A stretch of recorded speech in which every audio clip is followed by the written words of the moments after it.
So, Namaskar, Jijith sir, how are you? Yeah, you're fine. Yeah, so recently we all know what is happening in the geopolitical scenario in the subcontinent also. And pertaining to that, I actually had a couple of questions to ask. One thing is, we see cyclically history is rhyming. Once again, civilization conflicts are happening and they are coming back to in some way nearby the Sindhu River. So I just wanted to ask you if you could elaborate just in a brief way, what is the timeline of the previous conflicts that happened near the Sindhu River and what was the nature of it? What was the consequence of it also? Yeah. So this in the what we call this Indo-Pakistan War. So there was no entity like India or Pakistan in that ancient period of the Rig Veda, but there is this conflict that is which is recorded in the Rig Veda, which is basically about two different clans. That is, one is the Bharata clan, which is actually the clan that are grown or emerged in the Haryana region, and you have some opposition of the Bharata clan, that is the Anava tribe, Anava clan, which in the Puranas we call as Danava or Daitya, like that, Asuras. So there is a kind of a battle that happened in this Rig Veda. This is called Dasarajana Battle. And if you look at the location of this battle, it will be surprising. It was actually fought on the Ravi River. So the Ravi River is the kind of border river. You can see in the map, you can see the river is flowing through the Indo-Pakistan border. So this the Dasarajana Battle is more or less fought on the at Ravi River, Indo-Pakistan border. It was known as the Parusni River in the Rig Veda. So it is really surprising that you had an ancient battle which has been that was actually happening along the Indo-Pakistan border. It was a coincidence, okay, because there was no Pakistan or India at that ancient period. So we have that river, and the both sides of the river there were different fronts of the Indian side. You have the Sudas as one of the dominant king of Rig Veda, who is detailed in the third and seventh mandala of the Rig Veda. And on the opposition, you have 10 kings. And that is why it is called the Dasarajana Battle, but it is also called the Battle of Parusni, which is a battle fought on the river Parusni or the Ravi River. The Iravati, mentioned as Iravati in the Mahabharata. So yes, as you asked, we did have that kind of a conflict, which in today's times can be considered as a kind of ancient battle that has fought on the borders of.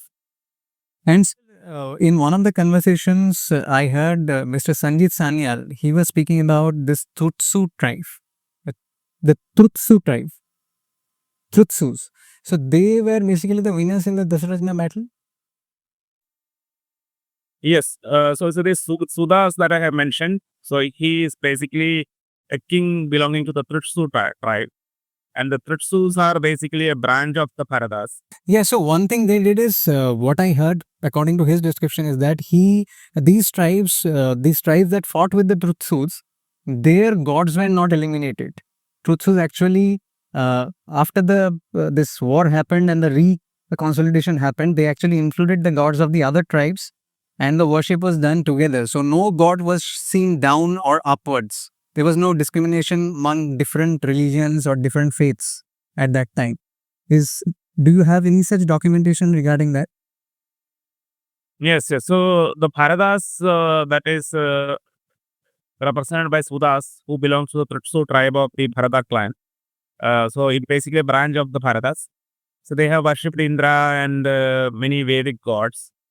But the Anavas, who have fought against the Tutsu Bharatas, so they have a kind of a almost same set of the Devatas, but there was a kind of an ideological shift, and the shift started with the Dasarajana battle. But once it matured, that is somewhere in the late Vedic period. The split become much more wider and wider, and the other people they have established their own religion, and that is the Zoroastrian religion, where we see so many Vedic gods are common to the Zoroastrian, like Mithra and Aryama and Bhaga.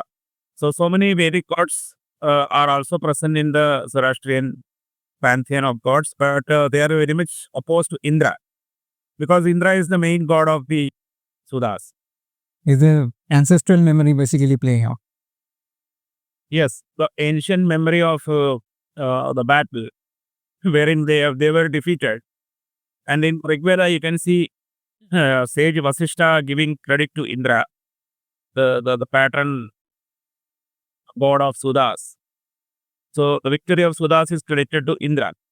And naturally, the enemies of Sudas who got defeated, for them it was very painful memory. Because of that, Indra was vilified and demonized in the Zoroastrian religion. And Jijith, I saw a post on LinkedIn which you made regarding the polytheism and monotheism. In our scriptures, I have learned once one chant, Aham nirvikalpo nirakara rupa vivatvacha sarvatra sarvendriyano. So this is by Shankaracharya, which basically means the god that is being worshipped is formless. Ultimately, there is no religion which does not acknowledge a single formless infinite ultimate god. So why do you think this kind of a contradiction is happening here? Because clearly in all the religions, including our religion, there is a single one god. In Upanishads, in Vedantas, in Shankaracharya statements, in any of the scriptures, if you see, you will see that is the one. That is, we are all worshipping the one god. Hindus are also talking about worshipping the form, because that is a manifestation of the god, and it is in many forms, so we can worship many forms. You can worship an elephant, a snake, a human being, anyone. So there is no difference actually. Do you think there is any difference there? Yeah, it's a common misconception, because Hindus are not worshipping one god. We are, because many people look at the Upanishad statements, but that is not one god. What is there in Upanishad is that the entire reality is singular.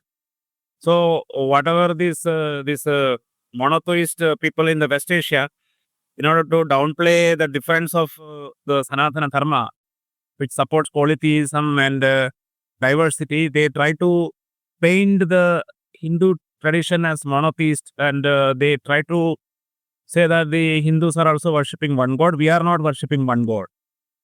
We are worshipping a single entity. So that is the Brahman consciousness, in which it is not just God. Yeah, it is not one god. The Brahman concept is not one god, or it's not monotheism, right? It involves the unification or the unified entity, which is including the god, the plural gods, including the gods, all the entities like human beings, animals, all kinds of nature, and also the entire universe. So there are three components, right? One is the entire living beings, then the universe, the second component, and the third component is all the gods. So we have never considered it as a monotheism, but there is a polytheism. But sir, there is no conflict here, sir. One is they are concentric ideas. Basically, there is one formless god and it is manifest in many forms. There is no contradiction that either you are a monotheist or you are a polytheist. There is no such thing, is it? Yeah. So what is in the West Asia, this concept is not equal to Brahman concept. So, sir, my next question is another mischief by the Westerners that had happened in the explanation of the Vedas only, and it is regarding Sindhu also. They tried very hard to jumble up the mandalas and prove that Aryans came from somewhere Central Asia or from some Western region, and they slowly conquered the Indian subcontinent. So it is basically a repeat of the history happening, and you should not be surprised that Westerners have come again. So that is the mischief they wanted to establish in our minds, and they also divided between the Dravidian and the Aryan, all these so-called concepts.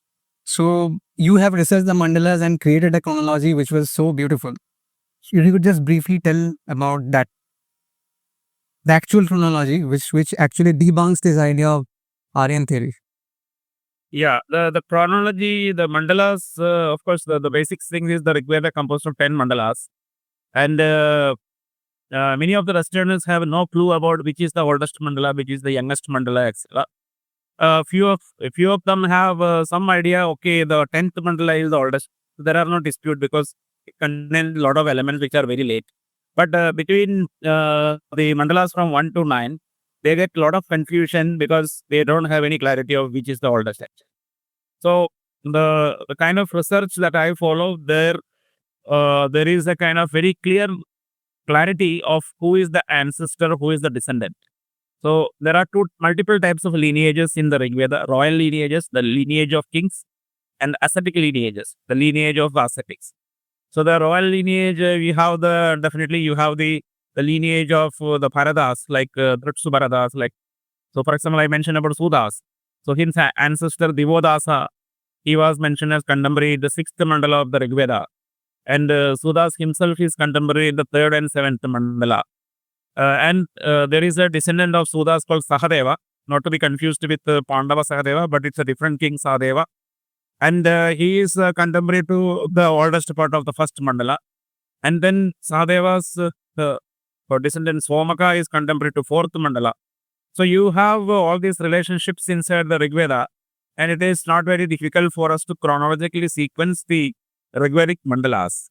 So that the first and foremost activity that anybody has to do before studying anything in Rigveda is to chronologically sequence the mandalas by looking at the ancestor-descendant relationship of the kings. And you get very clearly, because Divodas is the ancient king and he is contemporary to 6th mandala, we have very clearly, we can understand 6th mandala is the oldest. And you can check it with other lineages, like the ascetic lineage of Vishwamitra, Vashishtha, and so many rishis, around 400 rishis are mentioned in the Rigveda, and 200 kings are mentioned in Rigveda. And all they, like in many cases, the ancestor, who is descendant, who is father, who is son, everything is mentioned in Rigveda. So by comparing all these lineages of the ascetics, the rishis, as well as the rajas, that is kings, you can very clearly distinguish what is the chronological sequence of the mandala.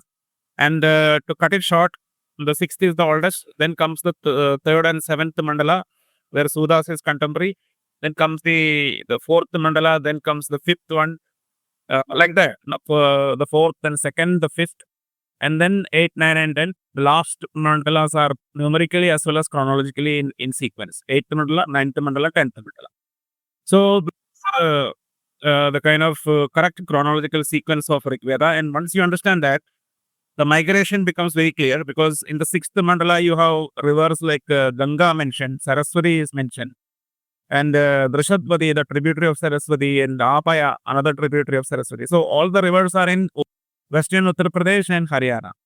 And if you go to the next mandala, the chronologically subsequent mandalas, you have rivers of Punjab, that is Satluj and Bias. And then if you got even further chronologically later mandalas, you see rivers like Chenab, Jalam, and Sindhu. And then if you reach 5th mandala, you see the western tributaries of Sindhu, like Upha River, Kabul River, which take us to Afghanistan. So very clearly the migration is westward. So why don't we just rearrange them? Why still we call them mandala 6 is the first? We should call it instead mandala 1. Why don't we do that? No, that's not correct thing, because see, throughout the Rigveda for 4,000 years, these numbers are mentioned. You just need to understand which is the oldest mandala, right? Why even there is no need of changing the name number of the mandalas, right? These are all historical things. Like today, it's not like you need to number it in 21st century. So that's not a very kind of intelligent kind of.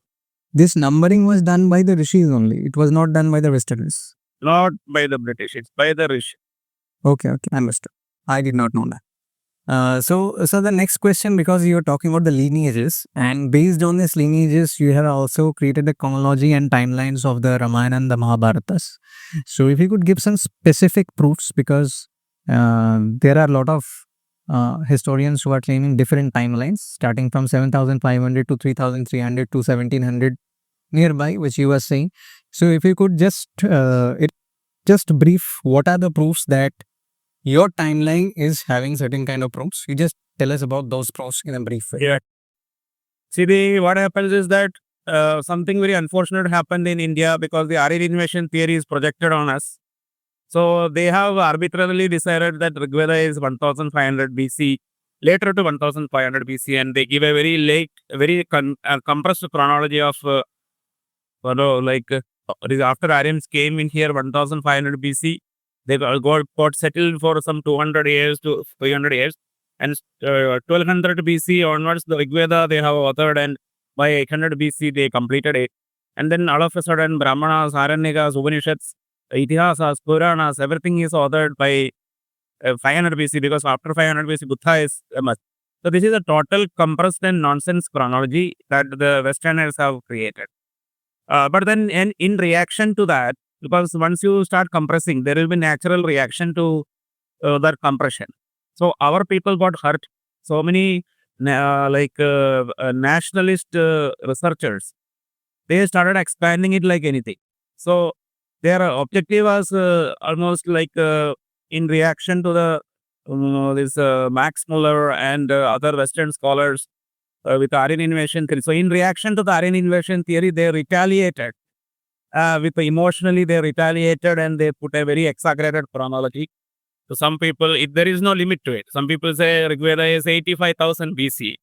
Some people say Mahabharata is 5561 BC. It happened in the Mesolithic period, where we don't even have the metals like bronze or copper, bronze or iron. Nothing is discovered.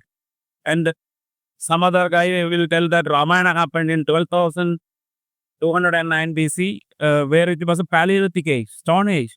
So these people are actually emotionally charged up and then trying to refute the Aryan invasion theory. They're putting all this exaggerated date.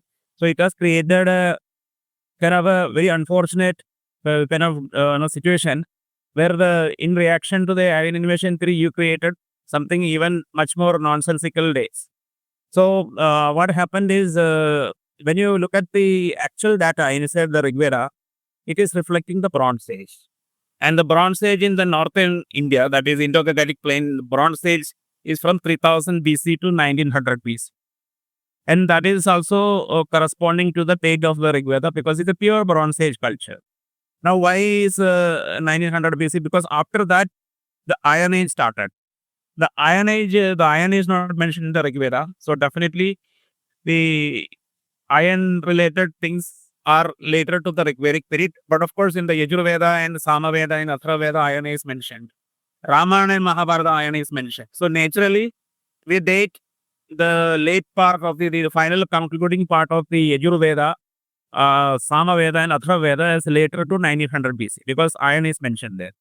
Similarly, the Ramayana and Mahabharata also, you have a mention of iron weapons, iron arrows, narakas, and all these things are mentioned. Of course, it also mentioned Bronze Age weapons, etc. But then the major new technology, as a new technology, you see iron.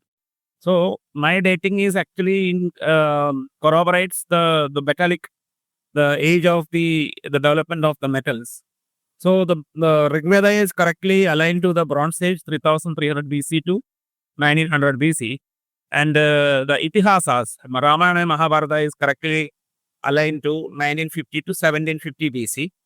And within this range, we have a very interesting Kurukshetra war date by Dr. Ashok Bhatnagar, who have corroborated all the planet movements, nakshatras. So it's an astronomical date which completely agrees with this range of 1950 to 1750 BC Iron Age. So within that Iron Age, he has dated it in 1793 BC for the Kurukshetra war. And then we back calculate, you get very clear clarity, like Dasarajana Battle, they fought. And during that time, there was only bull-driven chariots. And exactly that same evidence you get from Rigveda, from the third mandala. The bull-driven chariots are like crossing the Satluj Bias confluence and led by Vishwamitra. And same thing you can also see in the Indus Valley, early Harappan culture. You have the chariots driven by bull. And as a new technology, the chariot driven by horses, they start emerging by 2000 BC. around 2200, 2000 BC. And exactly the same thing you can see in the Rig Veda. In the late Mandalas, you have the horse-driven chariots. And naturally, both in the Ramayana and Mahabharata, you have horse-driven chariots. So you have the technology of weapons, metallic weapons, bronze and iron matching with your chronology. Technologies like chariots, like earlier bull-driven chariots connecting with Dasarajana Battle, and later horse-driven chariot connecting with the Kurukshetra War. Everything is perfectly matching.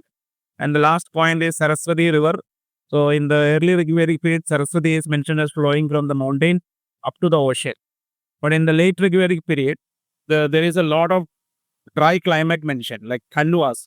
So Rigveda is mentioning the Thar Desert, Cholistan Desert, and many desert regions. So that correspond to the late dry up stage of Saraswati.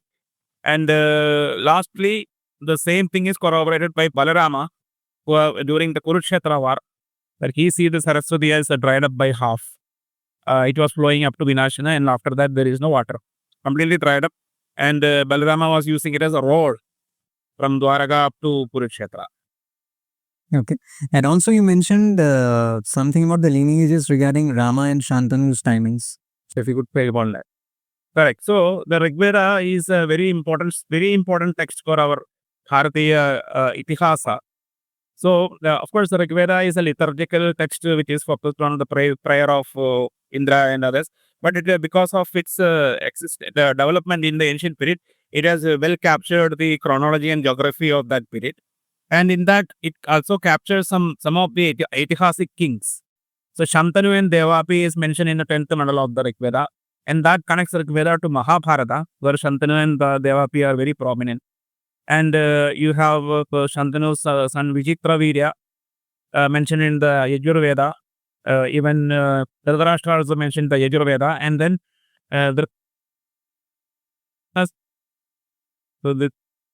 the children are the Kauravas and the Pandus children are the Pandavas. So they are mentioned in the Mahabharata. But then soon enough, Parikshit is mentioned in the Atharva Veda. That is after Arjuna, Abhimanyu's son Parikshit. So we have all the Vedas corresponding to the lineage of Shantanu up to Parikshit. And similarly, in the 10th mandala, you have Shri Rama mentioned. So Rama connects Rig Veda to Ramayana. And in my book, I have given a lot of details, the rivers of Rig Veda. There, I have identified that Ramas, because there is a possible, it could be another king. So, but I have solved that equation, solved that kind of confusion, and unambiguously have proved that is Shri Rama himself by corroborating the data in the Rig Veda and the Ramayana, and supported by some references in the Mahabharata as well. And we have the cities like Hastinapura and Kurujangala mentioned in the Ramayana, which actually very clearly shows that Rama lived after King Kuru, who comes in between as an ancestor of Shantanu. So everything matches together. So you have Rig Veda as a sheet anchor for both Ramayana and Mahabharata, with Rama mentioned in the Ramayana, the 10th mandala of the Rig Veda. And then same way, Shantanu and Devapi mentioned in the 10th mandala of Mahabharata, Rig Veda, which means that Rama and Shantanu are chronologically at equal position. They are in the same timeline, Rama and Shantanu. And so the Pandavas lived a few generations later to Shri Rama. So between Shri Rama's lifetime and Kurukshetra War, there are something like 100 years of difference. And all these things matches with the chariot technology, iron technology, everything. Okay. And sir, recently because we are short on time, I'll ask my last question. We are seeing a kind of, some people are claiming this is a revival. So some water flowed out somewhere in North India, and the Geological Institute started saying that it is water from the Tethys Sea. Then there is word around that Saraswati River is reawakening itself. Then if you go to some other parts of the world, lingas are coming out, emerging out from underneath the ground or under the water. So people are symbolizing it as a revival. Some people are saying this. What do you have to talk about it? Is there some kind of revival happening, or we have become by such? With time, things are happening. Yeah, I would say that the Sanatana Dharma and its influence all over the world is downplayed. So one is we have been taught so much of the myth wrong pathways, research pathways which are very wrong. And we were traveling in wrong paths in the last 70 years after independence. One is that the Aryan invasion theory, that should go because it is actually distorting the actual ancient history of Bharata. And so that is now getting corrected through my books and many of my predecessors' books. And there are many other things like the Indus Valley culture, the Indus Valley language is Dravidian, but that is not corrected that we know that it is a Sanskrit language, which also refute the Aryan invasion theory in its own way. So there is a revival happening in the research community, and we are also getting so many evidences of Sanatana Dharma in other countries, especially the eastern side, we get a lot of evidence. But in the western side also, now a lot of researchers are now getting more clarity that the Greek logic, the logic and mathematics in the Greece, that is basically having a large amount of contribution from Indian side. Indian mathematics and logic and physics, everything has influenced the Greeks. It was earlier thought the other way around, but of course there was some influence from the Greek to India, but there is a much more, 10 times more influence from India to Greek. So this is also This is a topic of another podcast, I think. yes. It's a topic of another whole podcast. So, sir, thank you so much for your time. I hope to do another podcast with you when you are free. Okay, sir. Thank you so much for your time. Thank